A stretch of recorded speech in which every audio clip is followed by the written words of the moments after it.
boa tarde a todos e todas. Cumprimento o Celso, o Ranieri, o Henrique aqui na mesa.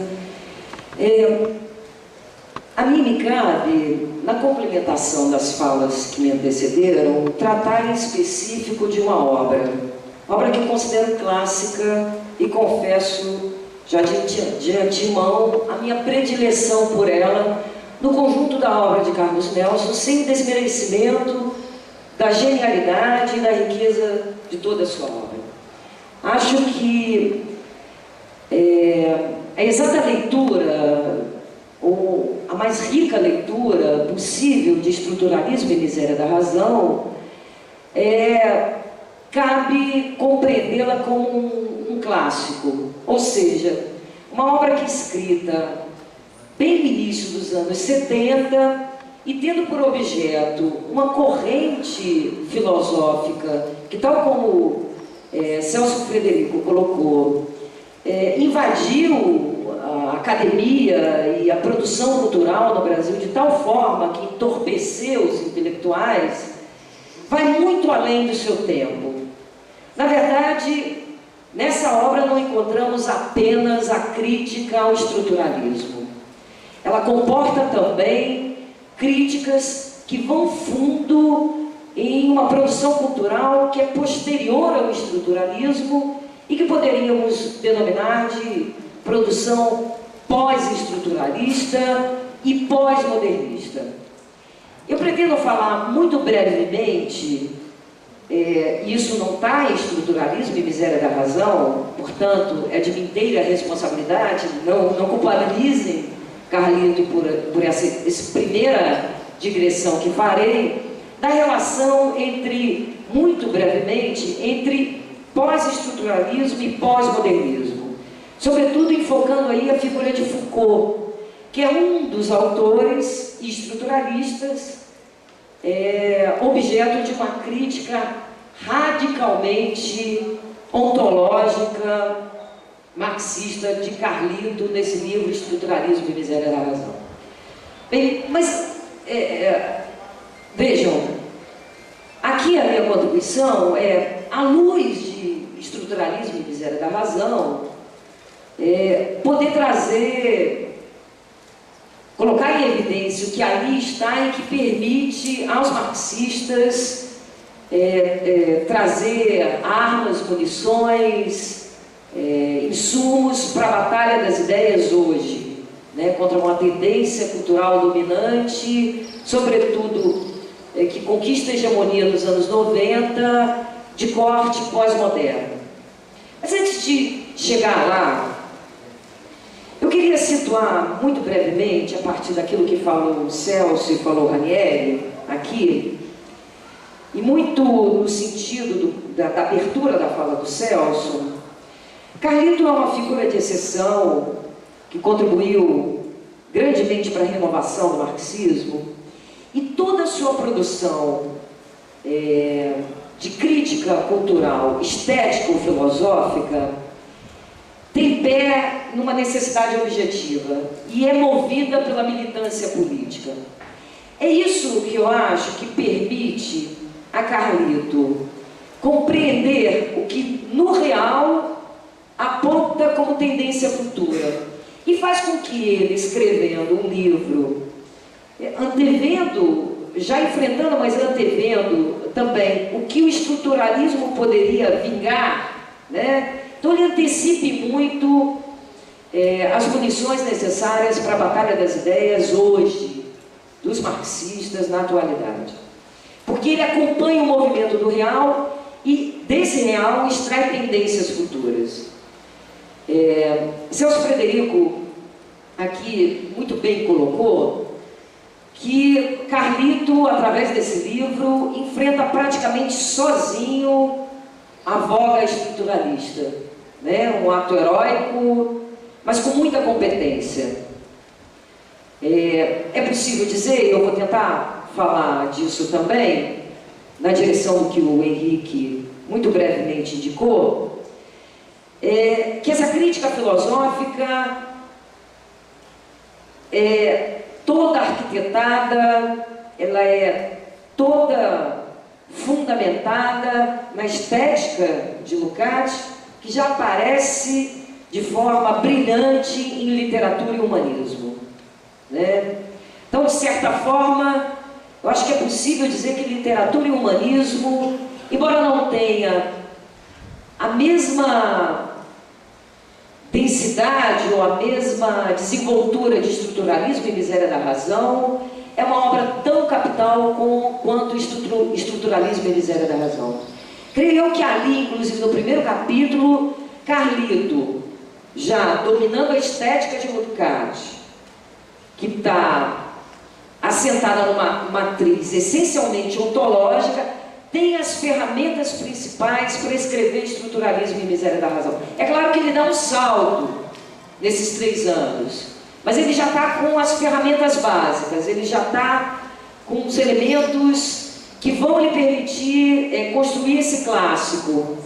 E mais, ele adianta uma tese quando ele está discutindo lá no primeiro capítulo a questão do humanismo e do irracionalismo na produção cultural como um todo, na produção crítica, na crítica estética e na crítica filosófica, né? Então, vou falar brevemente disso, mas é possível dizer até um pouquinho mais. Em literatura e humanismo, o livro todo, né, se Estruturalismo e Miséria da Razão, Carlito está enfrentando o estruturalismo, uma racionalidade miserável que se colocou como moda, que penetrou e entorpeceu a intelectualidade brasileira, empobreceu a produção, o debate acadêmico, né, na cultura como um todo, não só na academia. Carlito já está combatendo os efeitos da ditadura do grande capital numa cultura que entre 64 e 68, a despeito do golpe, é hegemonizada por tendências de esquerda. Então, no plano da crítica cultural, Carlito está enfrentando aquilo que teria, dada as condições postas pelo regime autocrático burguês, aquilo que seria a grande moda na produção cultural. Ele não estava enfrentando qualquer coisa, ele estava enfrentando aquilo que ganharia terreno graças àquilo que o regime autocrático burguês fez com a cultura predominantemente hegemonizada por perspectivas de esquerda. Ou seja, se o regime militar não aplacou essa cultura entre 64 e 68, porque ela era fortemente hegemonizada por tendências de esquerda, quer seja no cinema, na literatura, na arte em geral, e até, por que não dizer, também na produção teórica, é aí que se mais traduz livros, né, marxistas. O Capital foi traduzido nesse período, né, vertido para o português. Se a ditadura não conseguiu efetivamente liquidar com essas tendências culturais de esquerda, ela conseguiu isolar essa produção cultural da vida social. E isso levou não só, por um lado, a alimentar uma produção cultural que no plano filosófico aponta a hegemonia, o domínio de uma razão miserável estruturalista, no plano estético, a arte de vanguarda. Literatura e humanismo é um combate à arte de vanguarda. Que lá, já na sua introdução, no livro, ele deixa muito claro que determinados companheiros, na época, confundem a arte de vanguarda com uma perspectiva crítica à ordem social, né? E por isso ele resgata, tem aí a tarefa de resgatar o realismo de Lukács, para mostrar que nem o Zdanovismo, que é a descrição, né, empobrecedora do real na arte, não é o realismo, não há dialética aí, não há processualidade, mas também não é a arte de vanguarda, a arte racional e liberal. Então, esses dois livros, que são livros que compõem o essencial da crítica literária e filosófica de Lukács, que já aparece amadurecida em 1972, com Estruturalismo e Miséria da Razão, quando ele constrói essa grande obra, uma grande obra que perdura, grande porque perdura até hoje, nos serve de munição até hoje, ele está empreendendo batalhas concretas, reais, né? Alimentado pela necessidade do objeto, pela dinâmica do objeto e pela militância política. Bem, eu dizia aqui que o específico que me cabe nessa mesa é tratar de uma obra do Carlito, obra que considero uma obra capital, uma obra clássica, porque nela encontramos não só uma crítica ao objeto que lá se expressa, né, da crítica, a corrente estruturalista, que era moda na época, mas também fartos insumos para uma crítica profunda, aquilo que virá depois, e que passa a entorpecer também a intelectualidade, e que denominamos de cultura pós-moderna. E isso, sobretudo, fica evidente quando consideramos a crítica de Carlito a Foucault e consideramos o que significa Foucault para o pós-modernismo. Não sei se Carlito estaria de acordo com essa tese. Talvez em parte, mas acredito eu que não inteiramente. Se der tempo, eu vou falar um pouco disso. O prefácio da segunda edição de Estruturalismo e Miséria da Razão, Carlito coloca claramente que ele não leu, não submeteu ao exame rigoroso, não estudou as mudanças desses pensadores estruturalistas após a publicação de Estruturalismo e Miséria da Razão, né? Ficou nos devendo, como nos disse Celso, uma atualização. Com certeza seria uma atualização brilhante. O esforço que podemos fazer é tentar atualizá-lo, mas isso não quer dizer que ele concorde inteiramente com a atualidade que damos a partir da leitura que fazemos da sua obra.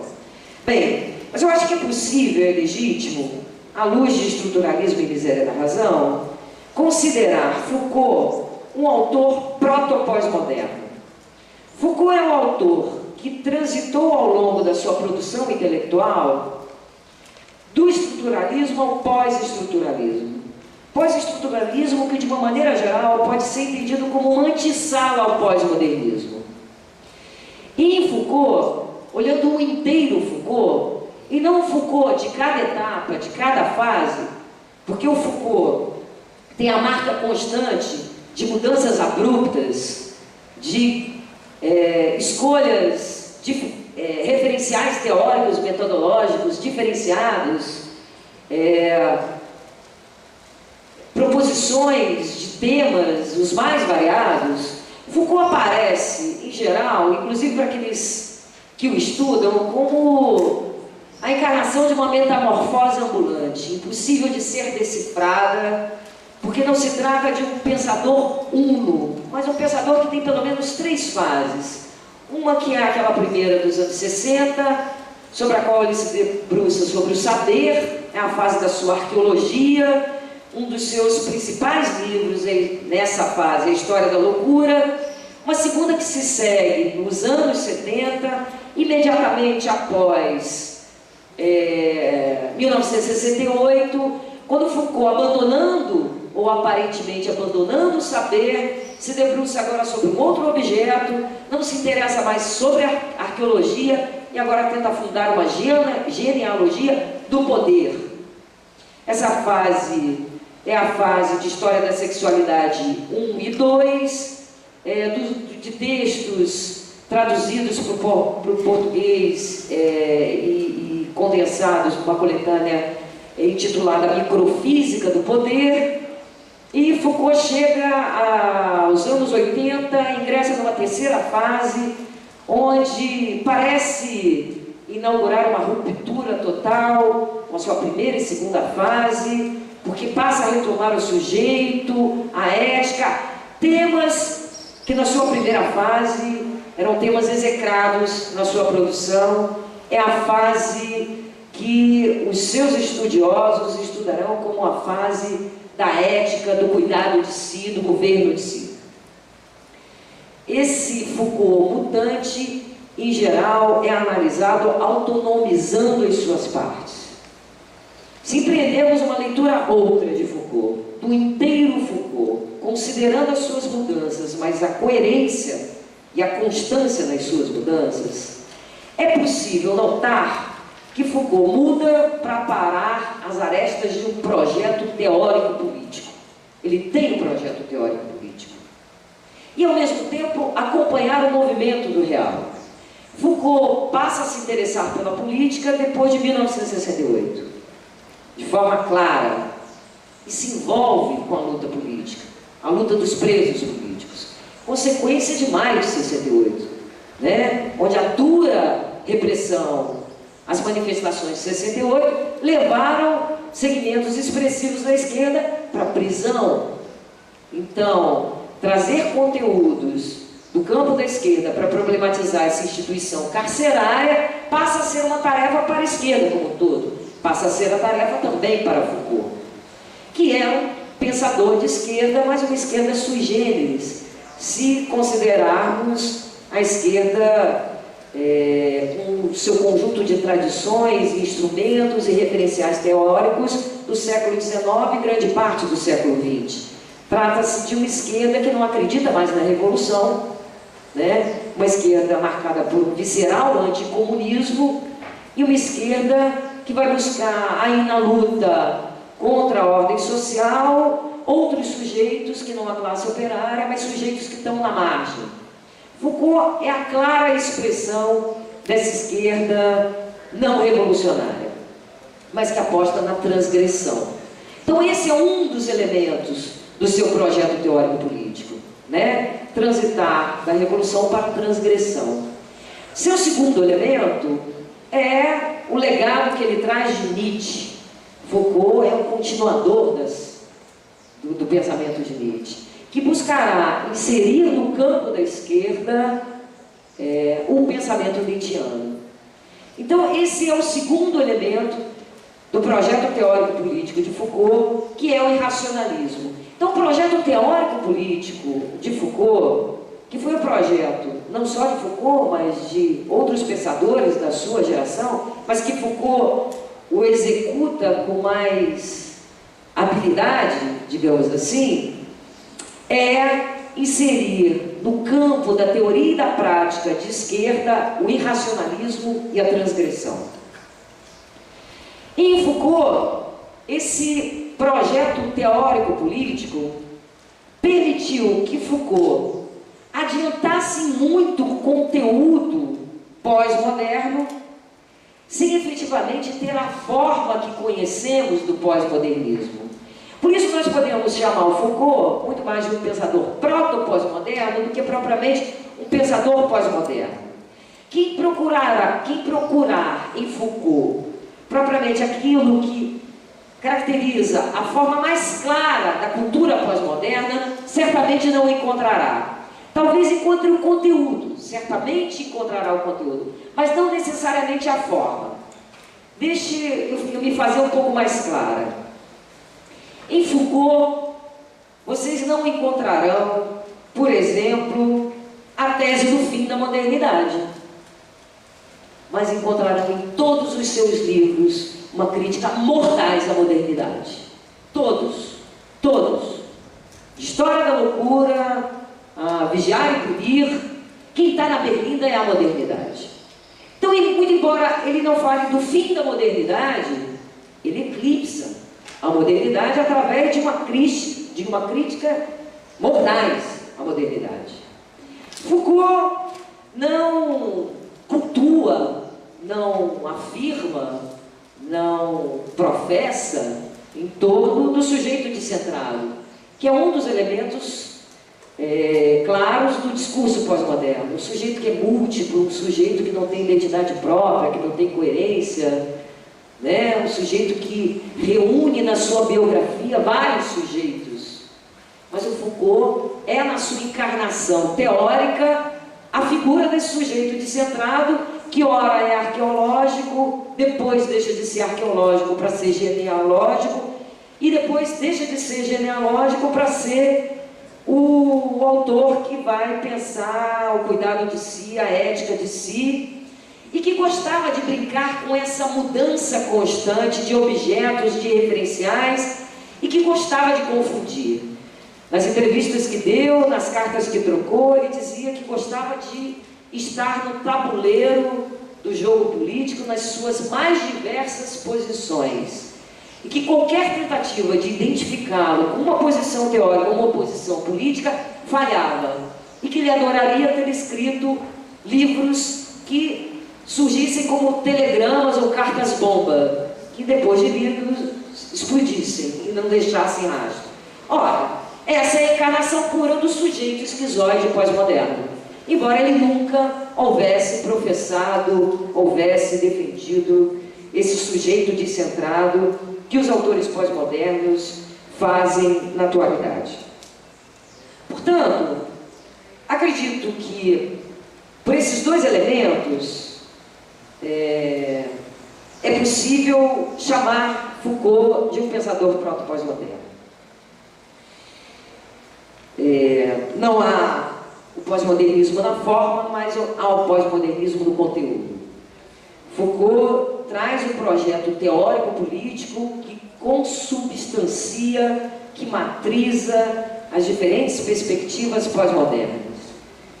Elas são irracionalistas, mesmo naquele pós-modernismo de esquerda, como Boaventura de Sousa Santos, portanto, abrem uma clara oposição e levam ao abandono, à rejeição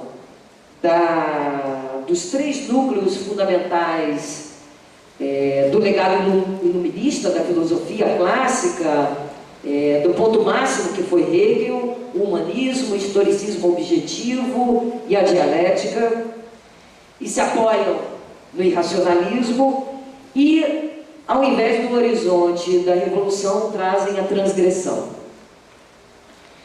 E Foucault, nesse sentido, com esses dois elementos, pode ser, portanto, concebido como aquele autor que preparará o terreno para que, posteriormente, a edificação pós-moderna possa se dar. Ele ali sedimentará o terreno de uma posterior edificação pós-moderna. Bem, esse em termos gerais, muito rápido, que podemos falar da relação entre pós-estruturalismo e pós-modernismo, tendo Foucault como centro. Voltando para estruturalismo e miséria da razão, e voltando lá para Carlito,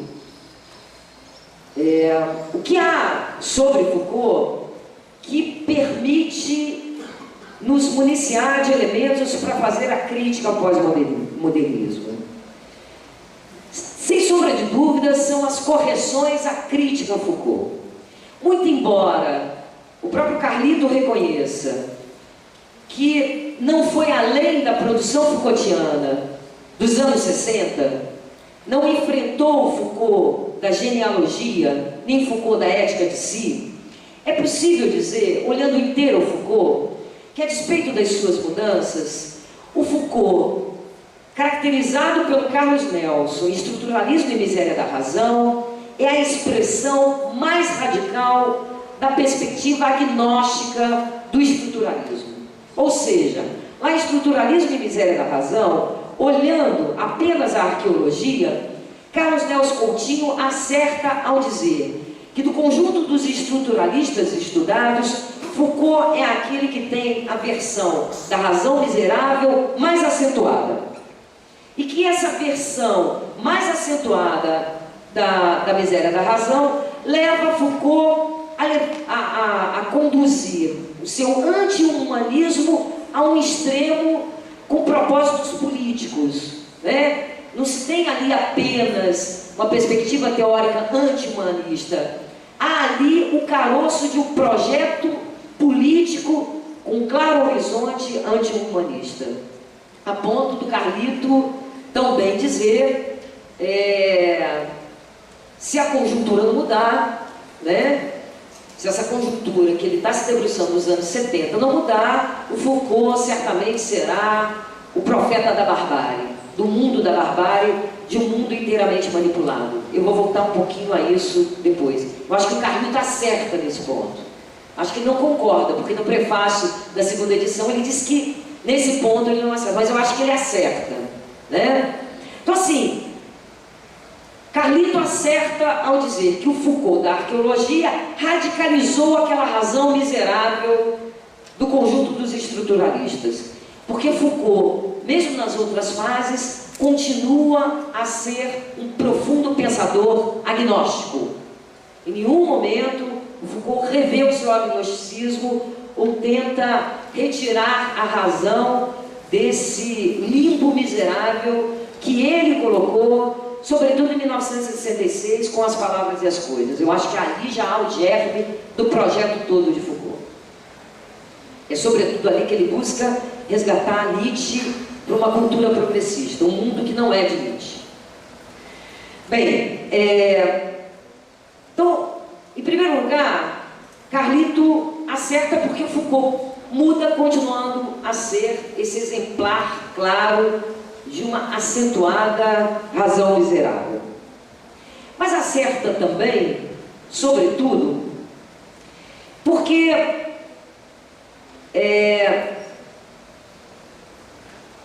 em Estruturalismo e Miséria da Razão, Carlito já havia incorporado o que há de mais substancial do Lukács Maduro.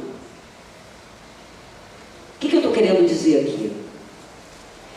Bem, se por um lado Foucault é aquele autor estruturalista que vira pós-estruturalista, que é a antessala do pós-modernismo, encontramos em Estruturalismo e Miséria da Razão elementos para entender o pós-modernismo, porque o Foucault dos anos 60 contém uma razão miserável, assim como o Foucault dos anos 70 e o Foucault dos anos 80.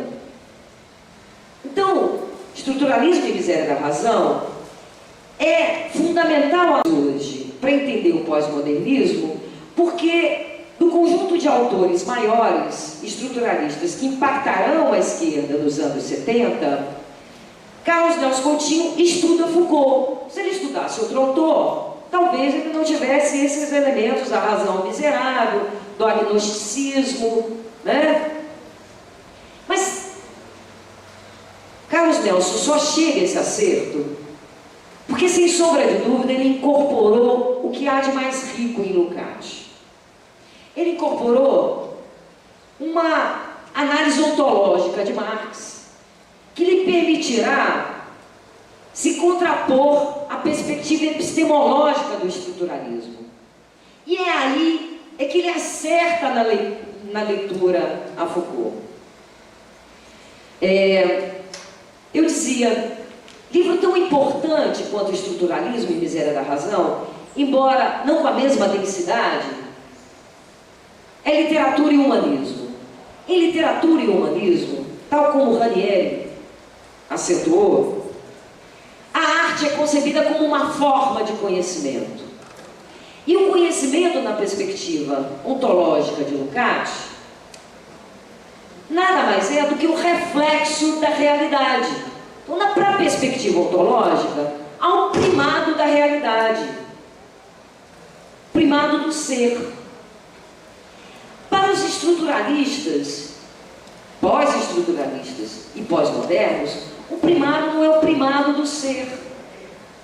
Então, Carlito já havia compreendido esse primado do ser, o primado da objetividade, havia compreendido que o conhecimento é o reflexo, no plano das ideias, do movimento do real, não o reflexo mecânico, mas o reflexo dialético, o reflexo do ser também em seu devir, em sua negação, em sua contradição, em sua processualidade, desde literatura e humanismo.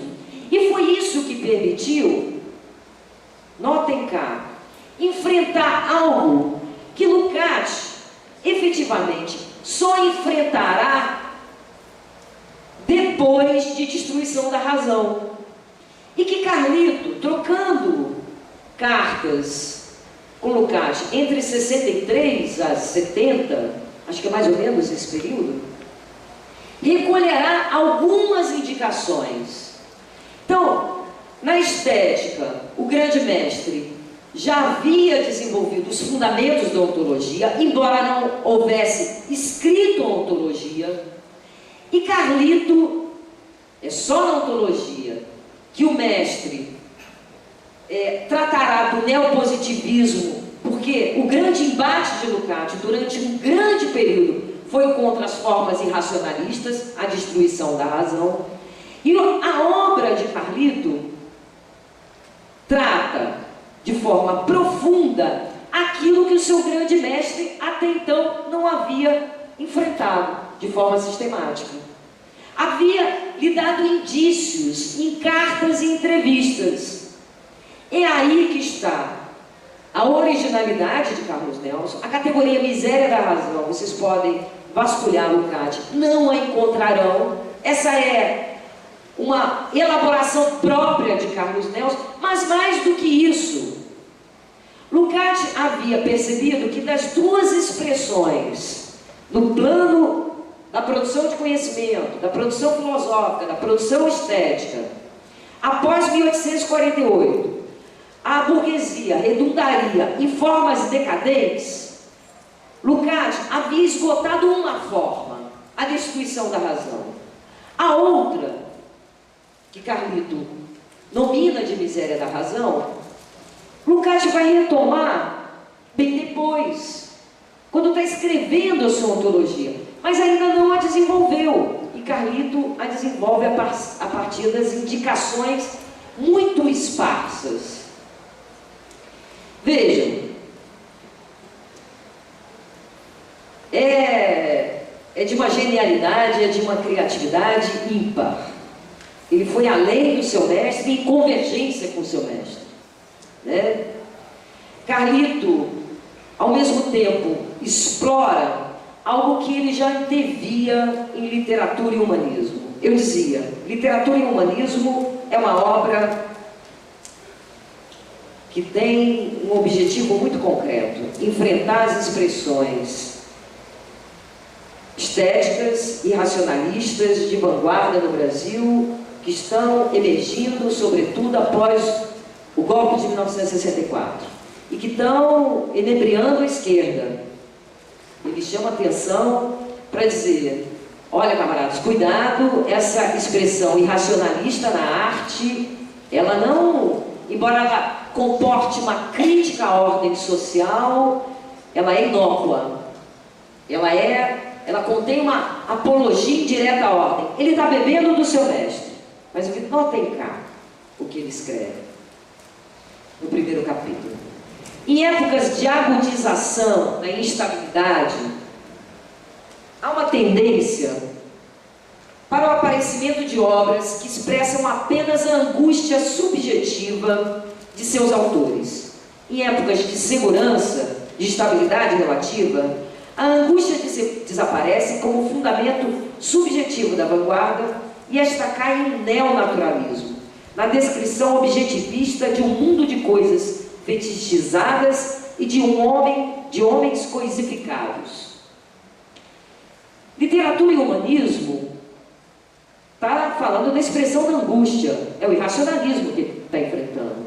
Estruturalismo e miséria da razão, a miséria da razão, a racionalidade agnóstica, a racionalidade própria dos modelos lógicos matemáticos, que considera pseudos problemas tudo aquilo que foge à racionalidade ancorada no cálculo, na decomposição, na descrição.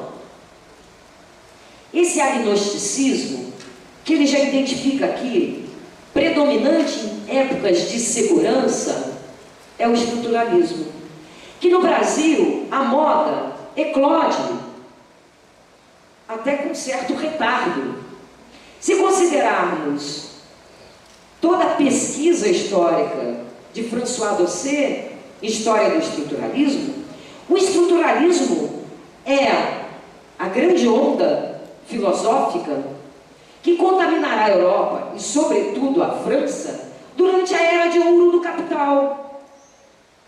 Então, notem cá, ele já aqui, em 1967, adianta a outra cabeça de Janus, a outra forma decadente da produção burguesa, a miséria da razão, que ele escreverá nos anos 70, laborando, formulando, forjando uma categoria que não está em seu mestre, enfrentando-a de forma sistemática, sendo que isso aparecerá na ontologia posteriormente de Lukács, né? E trabalhando os nexos entre a produção filosófica e também a economia.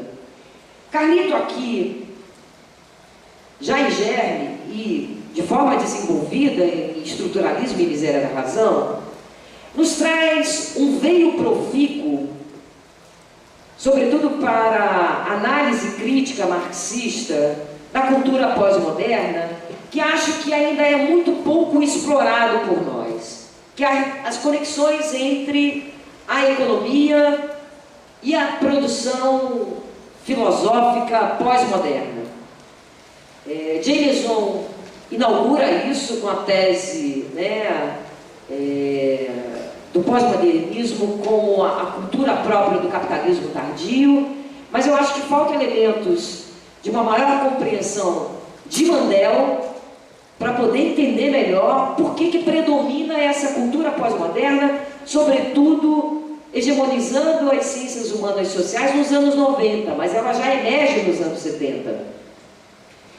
E Estruturalismo e Miséria da Razão explorará, a partir das entrevistas de Lukács, a relação entre essa racionalidade miserável e aquilo que vai ser uma característica básica do capitalismo tardio, acentuada por Lukács nas suas entrevistas e depois tratada na sua ontologia, entre o capitalismo tardio e um sistema de manipulação, que acho que tem perfeita sintonia com a leitura de Mandel do capitalismo tardio.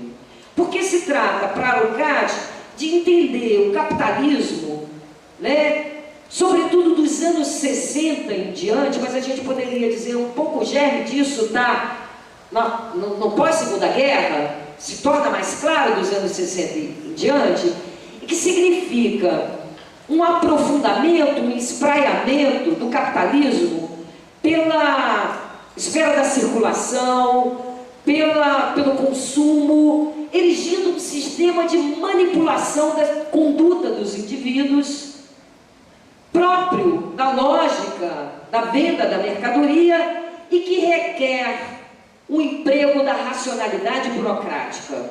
Daí a dominância de uma racionalidade miserável, né? Se aproximarmos essa tese de Lukács da análise de Mandel, isso ganha mais densidade com aquilo que o Mandel chama de supercapitalização, né? Quer dizer, é a inteira industrialização da vida social que faz com que a forma mercadoria ingresse nos polos da vida social e estendendo o consumo, mas não propriamente expandindo o consumo, mas expandindo uma ideologia do consumo, para a qual é fundamental a manipulação, para a qual é fundamental a racionalidade miserável, para a qual é fundamental, né, essa racionalidade burocrática. Se juntarmos um pouco mais, né, com Lefebvre, com a ideia, né, da sociedade burocrática de consumo dirigido, não é isso?